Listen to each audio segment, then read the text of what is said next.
eu pegar aqui, Faustão. Voltou agora. Ok.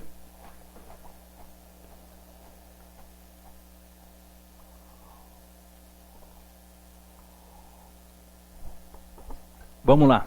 Então, vale. Tá.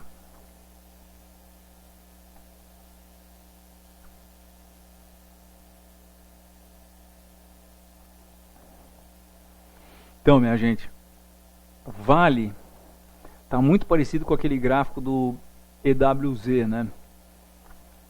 Eu entendo que isso daqui tem que pagar a prenda dele ainda que não pagou. A prenda dele traz ele para R$9. Prenda é corrigir Fibonacci.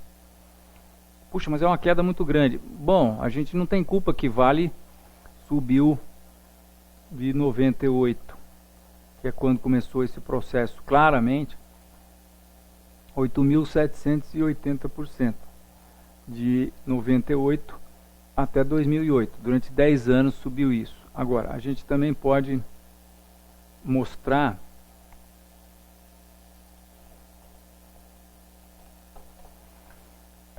o que aconteceu em dólares. E em dólares a alta foi de 6.000%. Então é muita alta, né? Quando a gente passa a Fibonacci aqui com os preços em dólar, a gente vê que os preços nem corrigiram o primeiro número Fibonacci. Então eles têm mais que vir aqui para o primeiro número Fibonacci. E enfim, a gente também vê que em dólares, deixa eu dar uma limpa nesse gráfico, está muito poluído para o meu gosto.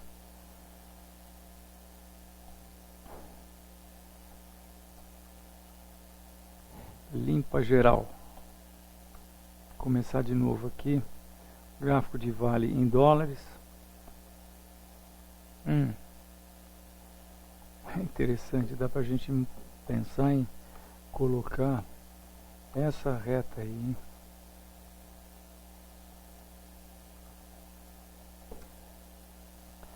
Mas acho que não, acho que o mais certo seria a gente jogar isso aqui para esse fundo e para esse topo aqui. Então a gente vê essa reta rompida. Se a gente traça a Fibonacci aqui, vamos dar uma colher de chá para o mercado, vamos traçar a Fibonacci aqui. Então aí, segundo número, 50% de correção disso seria R$10.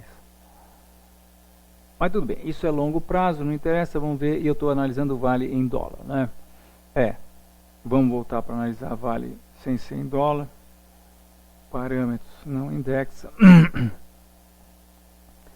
E aqui a gente tem essa visão de um processo nitidamente, para mim isso é muito claro para mim, um processo de topo, que eu acho que vai ser chamado de formação de cabeça de ombros de Vale, grande formação de cabeça e ombros de Vale. Ombro esquerdo, cabeça e ombro direito meio composto aqui. Os preços tiveram um rompimento falso,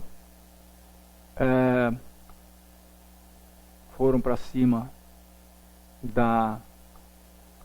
dessa resistência de novo. E agora, será que nós estamos vendo aqui uma formação que vai dar continuidade ao movimento de alta?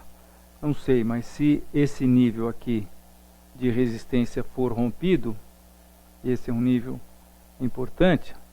Se esse nível for rompido, nós estamos falando aqui de 37,40, 37,50. Um bom fechamento acima desse nível provavelmente vai fazer Vale romper essa reta de resistência e vai fazê-lo testar, vai fazer os preços testarem provavelmente os R$40 e também os 41, 42. Mas nós estamos aí próximos dessa linha de resistência. Essa linha ela não é necessariamente aqui, ela pode ser ajeitada para aqui, por exemplo. A gente deixaria essa parte de fora e traria os preços mais próximos desses topos.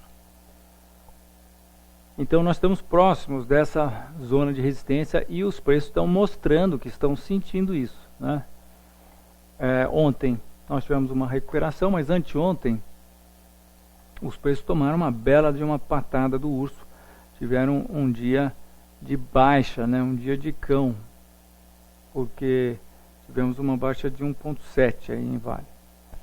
Então, no curto prazo, fica difícil a gente falar alguma coisa de Vale. Nós tivemos essa reversão, mas não foi confirmada nem desconfirmada. Estamos nessa acumulação aqui, ainda estamos com os preços sentindo a força gravitacional aí dessa acumulação. O meu cheiro é que nós vamos, junto com a bolsa, a níveis mais baixos, testar essa pequena reta de suporte, mas não dá para falar. Médio e longo prazo, eu acho que nós estamos vendo uma formação de topo e, consequentemente, vamos ter em breve os preços cumprindo esse objetivo aqui dessa formação para baixo, que projetaria Vale para R$22. É uma bela de uma queda, né, se acontecer isso. Nós estamos falando em 39,20. Júnior, a pergunta qual era então? Se uma venda no nível de 37 com objetivo a 34 é plausível no gráfico? Com certeza, eu acho que uma venda no nível de 37, eu diria mais do que isso, uma venda próximo desses níveis de resistência aqui, uma venda próxima de agora. Eu acho que nós, inclusive, já tivemos a reversão. Eu acho que isso aqui foi a reversão. Os preços estão agora, sei lá, se acumulando aqui, mas, sim, para você vender a 37, os preços teriam que subir um pouco mais, não é? E, de repente, um tipo de reversão aqui, aí sim, seria excelente, né? Mas eu acho que tem chance disso não acontecer. Se isso não acontecer, você tem que pensar em vender por aqui mesmo, né? Se perder isso aqui e os preços eventualmente caírem abaixo dessa retinha, por exemplo, e fizerem uma bandeira, aí é outra oportunidade de venda, né? Eu gosto muito de vender no rompimento de bandeira com stop logo acima da bandeira, que é eventual. Isso aí projetaria ele vir buscar esse fundo a 33. Em Vale, eu gostaria de ter um fechamento acima de 37,40, como eu já falei, né? Fechamento acima de 37,40, aí projeta 39, 40, talvez até 42. Vejam, eu não me animaria muito se isso acontecer, e vocês sabem, né? Sempre é bom lembrar, tudo pode acontecer. A gente pode ter a maior indicação de análise técnica, mas se o mercado receber a maior indicação de análise técnica de baixa, mas se o mercado receber mais ordem de compra do que ordem de venda, ele sobe e dá uma banana para a gente, não é isso mesmo? Então, é por isso que o nome da nossa empresa é Com Stop. Com Stop, que é como deve se operar agora, nesses tempos de muito perigo. Para quem tem posições nos mercados de risco. Muito perigo, porque o viés das pessoas normalmente é de alta. As pessoas muito mais compram do que vendem. E existem épocas em que eu acho que até é razoável você pensar em ficar comprado sem stop. Comprar e segurar. Mas essa não é, definitivamente, eu acho, na minha visão, na minha leitura, não é uma época de se praticar o buy and hold. Eu acho que é extremamente temerário. A gente tem que pensar em ter stop nas nossas posições. Isso é o que a gente fala para todo mundo que conversa com a gente, que a gente recomenda para os nossos clientes. A gente tem tido muita consultoria em que nós pegamos a carteira de ação das pessoas e sentamos com a pessoa e simplesmente colocamos os stops. E se os preços continuarem a subir, a gente eventualmente vai estar subindo os stops também, vai estar acompanhando os preços até o momento que eventualmente o mercado, cada uma dessas posições vai romper um nível de suporte importante, abaixo do qual vai estar o nosso stop que colocamos, e a pessoa se livra dessa posição de ações, né? Sem seguro. O problema é estar sem seguro, mexendo com uma coisa extremamente perigosa. Então é isso. Próxima pergunta, Júnior. OGXP3. Temos 6 perguntas. Ok, OGX acabou de romper esse suporte muito importante, que agora virou resistência, né? Esse aqui é OGX. Isso aqui é o fundo anterior ao subprime. Depois do fundo anterior ao subprime, OGX subiu muito, subiu 806%. Fez uma formação de topo aqui também. Veja, ombro esquerdo, cabeça, ombro direito. Teve esse pullback, que na verdade foi uma A, B, C, e agora está nesse processo impulsivo para baixo. No processo impulsivo para baixo, nós entendemos que ele está caminhando para chegar no fundo do subprime novamente. Entendemos que ele está com toda a pinta de que vai acontecer isso. Teve essa acumulação, que nós podemos chamar de triângulo, ou retângulo, ou triângulo simétrico, não importa. Mas o fato é que, nitidamente, essa acumulação deu continuidade ao movimento anterior, ao movimento de baixa, e agora está fazendo uma pequena acumulaçãozinha que nós entendemos que vai ser chamado de flâmula, e que deve dar continuidade ao movimento de baixa rumo ao objetivo. O que é o objetivo que nós traçamos aqui? O objetivo que nós traçamos é essa última perna, vejam, ó, essa perna aqui. Traçamos a partir do topo dessa acumulação. Esse é um objetivo mínimo, mas está aí a 3,40. É para onde nós achamos que a OGX está indo. Júnior?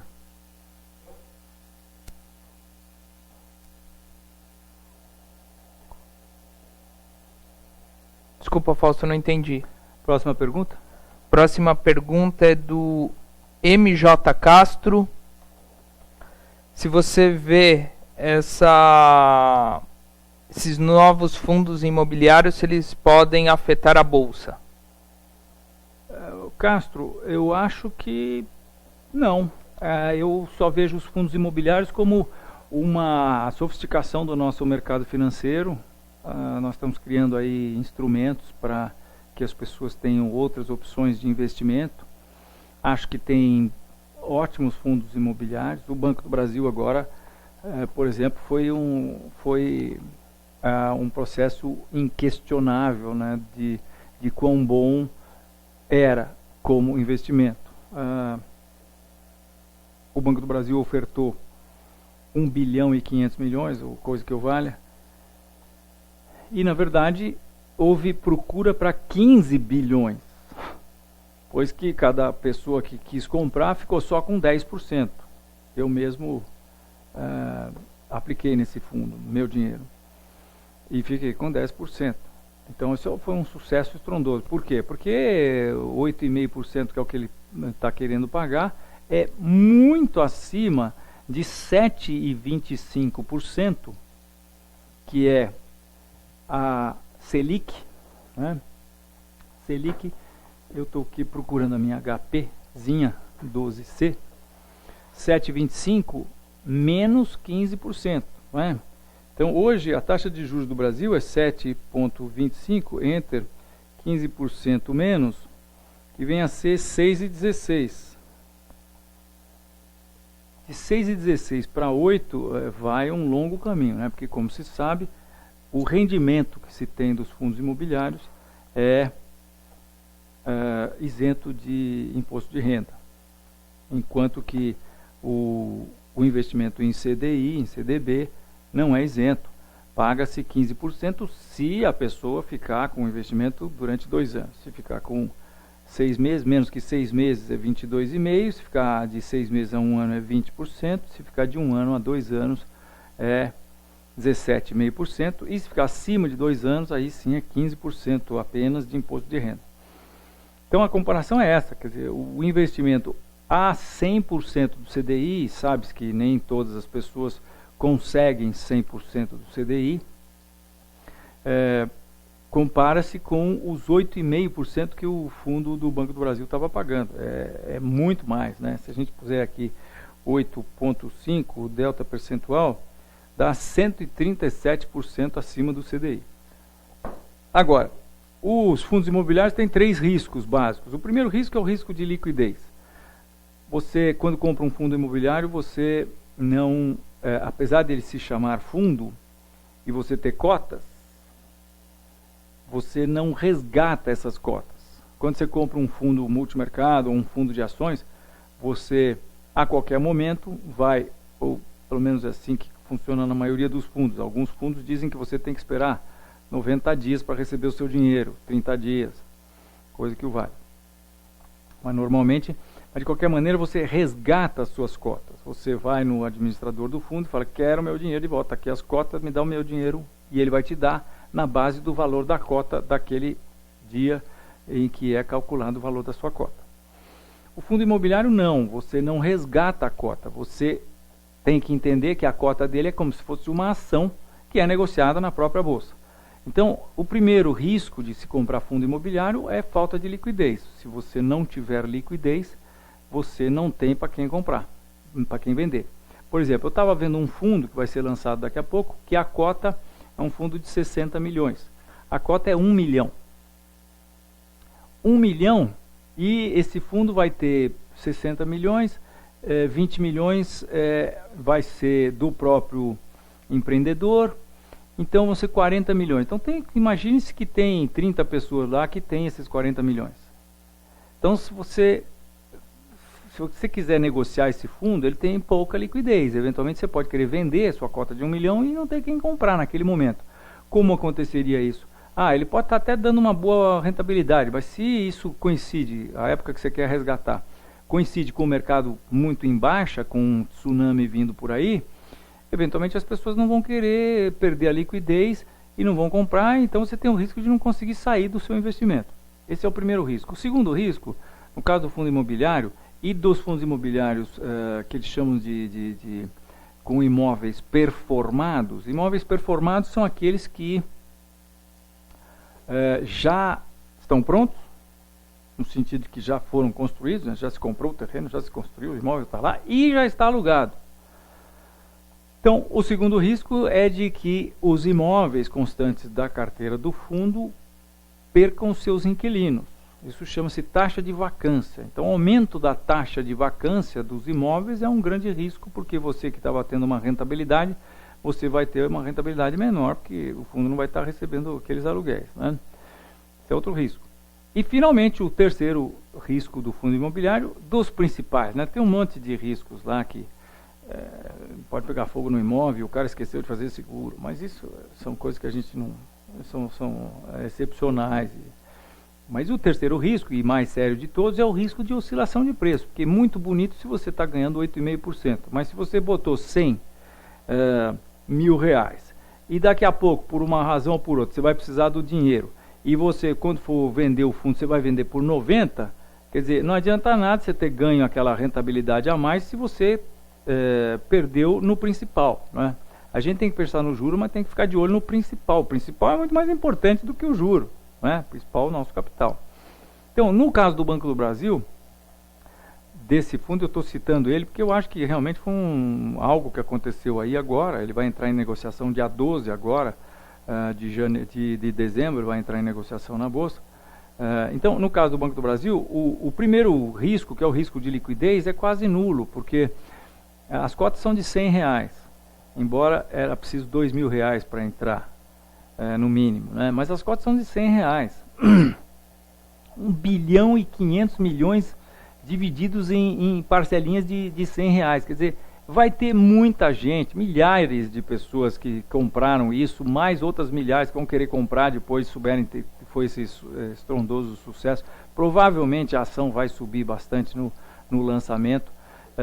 Então acho que não vai ter problema de liquidez. O outro problema é que a vacância é nulo, porque o fundo tem contrato com o Banco do Brasil. O Banco do Brasil aluga todos os imóveis, são 60 e poucos imóveis, inclusive o edifício sede do Banco do Brasil é em Brasília, né? Então a vacância é zero. Então esses 8,5% vão ser mantidos e mais, vão ser corrigidos pelo o IPCA. A cada ano corrige-se a inflação, né?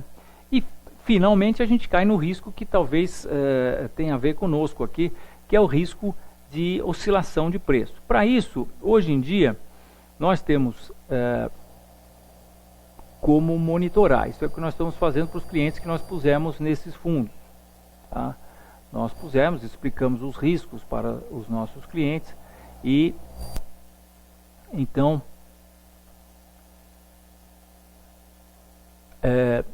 o que nós temos para monitorar? Nós temos isso aqui, ó. Isso aqui é o índice de fundos imobiliários. O índice de fundos imobiliários pega diversos fundos imobiliários. Se a gente vê aqui,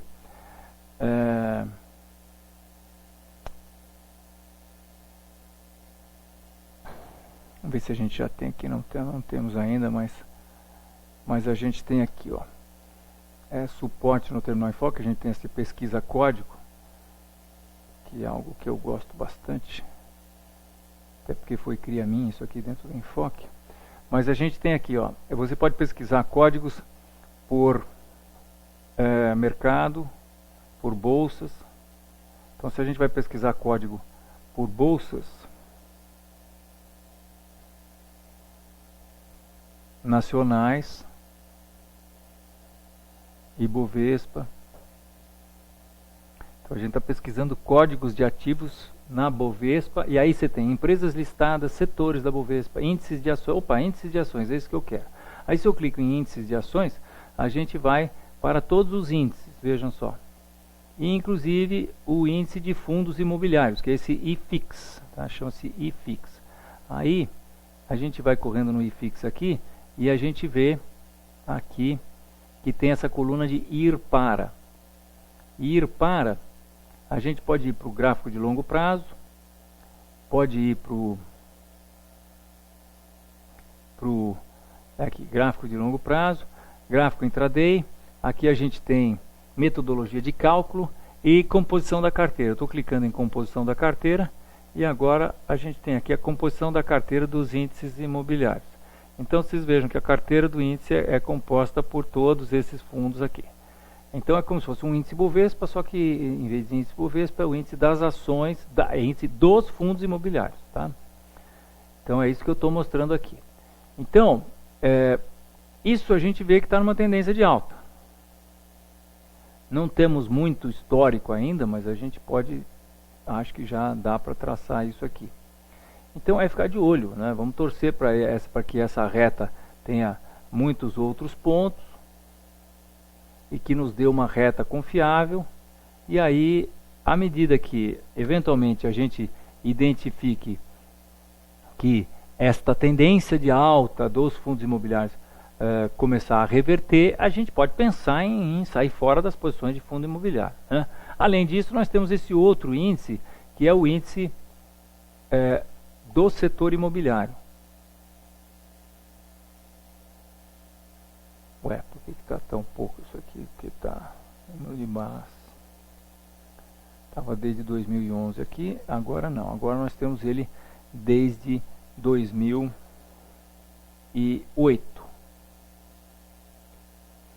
Desde 2008. E nós temos um nível importantíssimo no mercado imobiliário. Nós temos esse nível aqui que é importantíssimo, nível de suporte, e é algo que a gente também vai ficar de olho. Vejam, temos esse fundinho aqui em 2008, temos esse outro fundo aqui em 2010, temos esses dois fundos em 2011, temos esse fundo em 2012. Vejam que importante esse nível de suporte, né? Aí nós temos essa retinha aqui. Aparentemente os preços romperam essa reta de resistência e estão querendo galgar níveis mais altos. Acho que possivelmente nós tivemos um nível de um pullback aqui para essa reta de resistência. Então, a gente consegue monitorar o mercado imobiliário como um todo e também o mercado de fundos imobiliários e ficar de olho, né? Mas, então, eu me estendi um pouco mais na pergunta, porque eu acho que esse assunto é bastante atual, muita gente interessada em fundos. Se vocês tiverem interesse, por favor, nos liguem, teremos prazer de bater um papo a respeito. Mas eu acho que não tem o que influenciar a bolsa. Talvez migre um pouco de dinheiro de ações para fundos imobiliários, mas acho que é só aí, fica por aí. Mas não creio que possa ter qualquer influência. Júnior? Próxima pergunta, falta da Bernadette Gerdau, GGBR4. Gerdau, né? Gerdau, metalúrgica. Nossa visão é de que isso aqui também é uma formação de topo. Em sendo formação de topo, logo mais nós vamos ter esse processo aqui sendo cumprido. Quer dizer, a amplitude disso aqui para baixo, projeção nossa, é muito baixo. Mas isso é longo prazo. E agora o que nós temos? Nós temos topo, reta suporte. Os preços respeitando essa reta de suporte, rompendo essa reta que vem desde julho desse ano, agosto do ano passado. Isso aqui foi o fundo quando houve o rebaixamento dos Estados Unidos pela S&P, né? Então vejam, temos uma reta legal aqui, uma reta suporte interessante, né? 1 ponto, 2 pontos, 3, 4, 5, 6 pontos. Os preços rompem essa reta e estão fazendo um processo que tem toda a característica de um bandeirão de baixa, A, B, C e para baixo, para vir testar esse suporte aqui que está em 15,50 por aí, tá? Isso está muito claro para mim. E isso é o início. Posteriormente, acho que os preços voltam para testar caem mais para testar esses R$10 aqui. Acho que esse é o processo. Isso aqui está gritando isso, minha gente, está realmente gritando isso. Agora, vamos fazer aqui o advogado do diabo do analista técnico e vamos pôr esse cara... Não dá, né? Nem que a gente use isso aqui, ó, sob todos os critérios. Isso aqui rompeu. Sob todos os critérios, rompeu essa reta. Na verdade, a gente teria que puxar essa reta suporte aqui para encostar nesse nível. Rompeu e nós estamos tendo uma bandeira embaixo da reta. Então é assim, ó. Bandeira embaixo da reta é algo que eu considero muito baixista. Muito, muito, muito baixista. Muitas vezes o mercado faz isso. Ele rompe uma reta de suporte ou ele rompe um nível de suporte e aí fica embandeirando, como eu digo, embaixo desse nível de suporte. Não dá outra, é puft para baixo, tá? Então, baixa, curto, médio e longo prazo, objetivo inicial a 15,50 e objetivo posterior ali no fundo a 10,50, R$10. Eu iria querer ver um bom fechamento acima de R$19 para ver uma reação um pouco maior dos preços, aí talvez tentando chegar a se aproximar dessa próxima resistência. Bom, nós vamos ter uma resistência um pouco aqui a 19,60, 19,50, 19,60 e depois a resistência está lá nos 20, 21.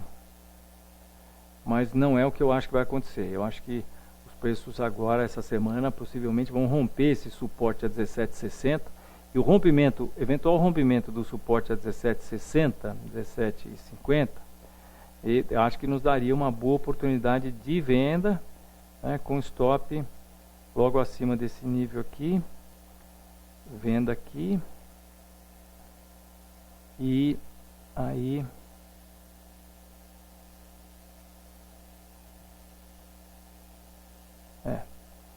estava confundindo com isso aqui, opa. E aí, objetivo aqui nos 15 ou talvez um pouco mais abaixo. Acho que dá um trade legal aí. A gente também, se tiver o mercado escapando dessa bandeira, a gente pode projetar esse mastro, essa perna anterior. Vamos ver onde dá essa projeção aqui. Dá aqui. R$15. É isso aí. Acho que tem um trade interessante aí. Júnior. Próxima pergunta é do Noix Energias Brasil. ENBR3. Então, temos analisado bastante esse ativo nas últimas quintas técnicas e continua na mesma. Quer dizer, nós entendemos que essa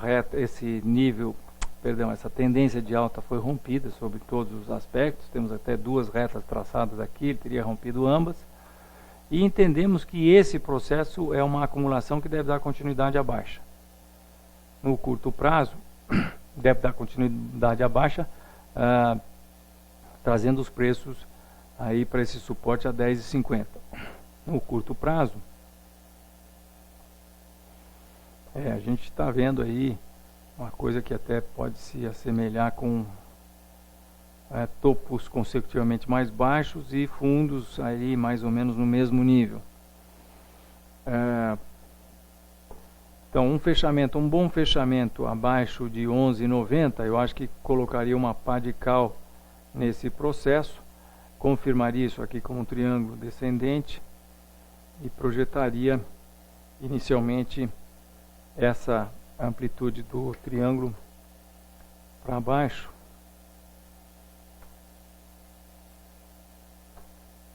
E que nos leva a exatamente lá, né?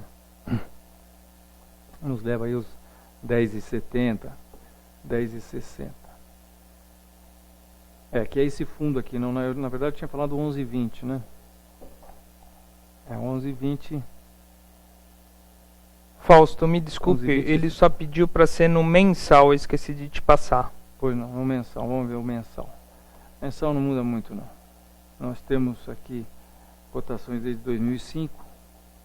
E aqui a gente parece estar vendo a formação de um topo redondo.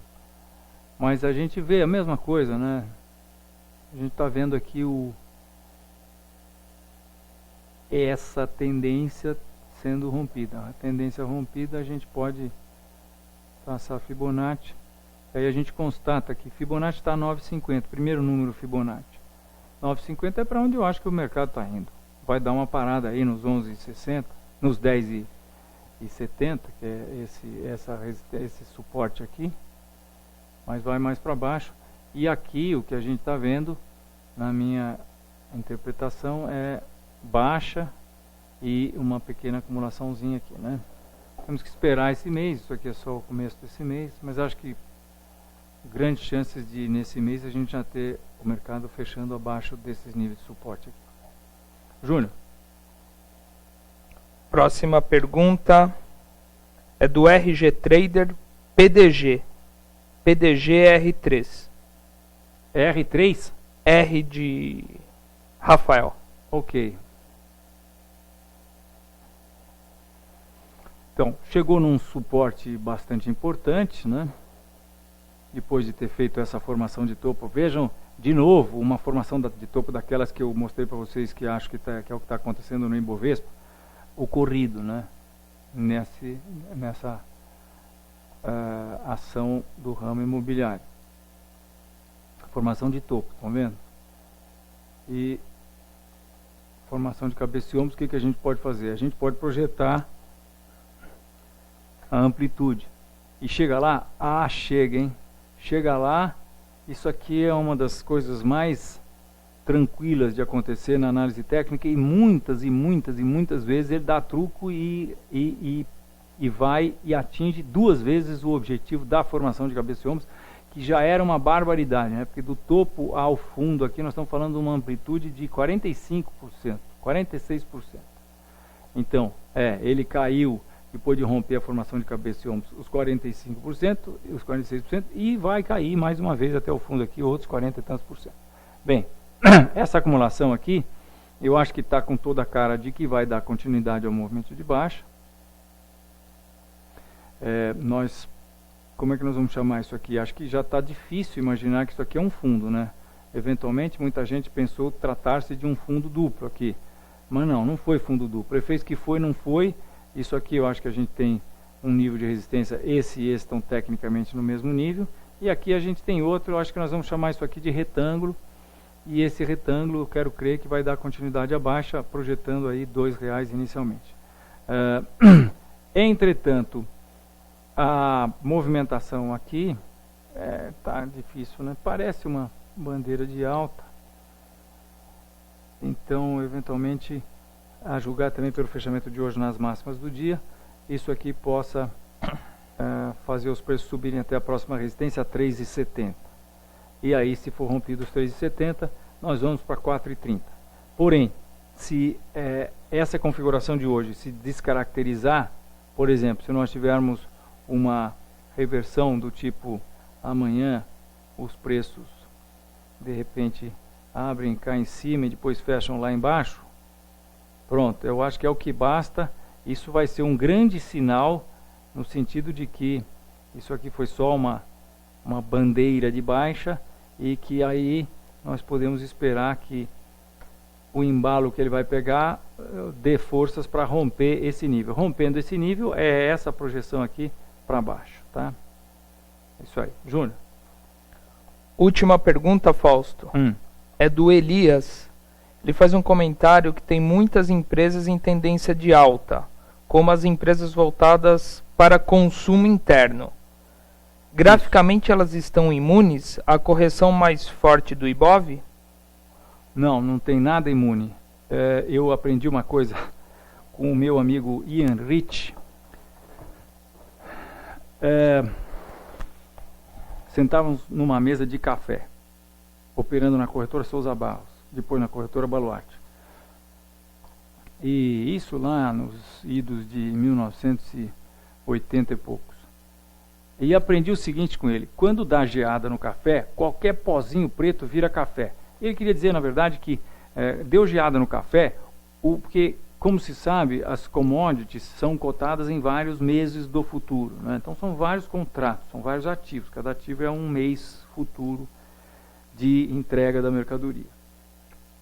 Então ele queria dizer que deu geada no café, sobem todos os meses do café e sobe o cacau por osmose.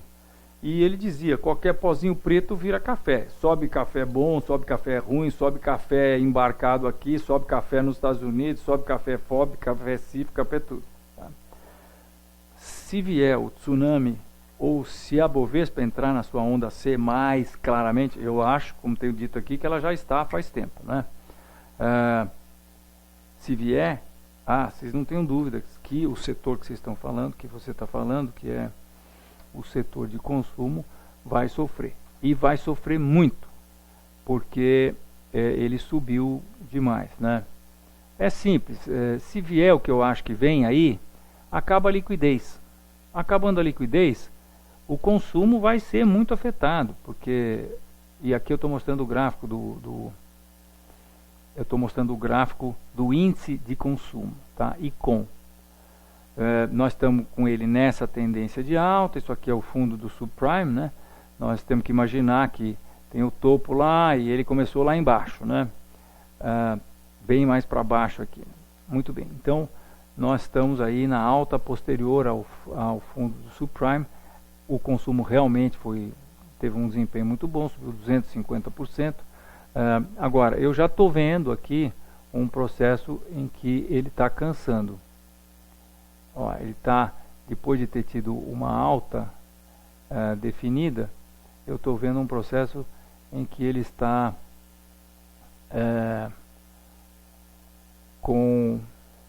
ele está derivando no sentido da tendência, né? Ao contrário de uma bandeira de alta, que também já falamos aqui várias vezes. Bandeira de alta é um processo que a deriva é no sentido contrário ao movimento anterior.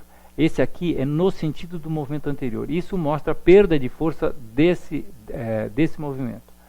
Chama-se deriva e costuma terminar com isso aqui. Então, é ficar de olho, mas não está absolutamente impune. Então, o Júnior está fazendo um comentário aqui. Quinta-feira, A próxima quinta-feira eu vou estar por aqui fazendo, ou talvez eu vou estar viajando, mas eu vou eventualmente faço a transmissão de onde eu estiver. Então é isso, minha gente. Muito obrigado pela sua audiência. Um bom final de semana de dezembro, com muito calor aqui no Brasilzão todo. E até a próxima quinta. Boa noite.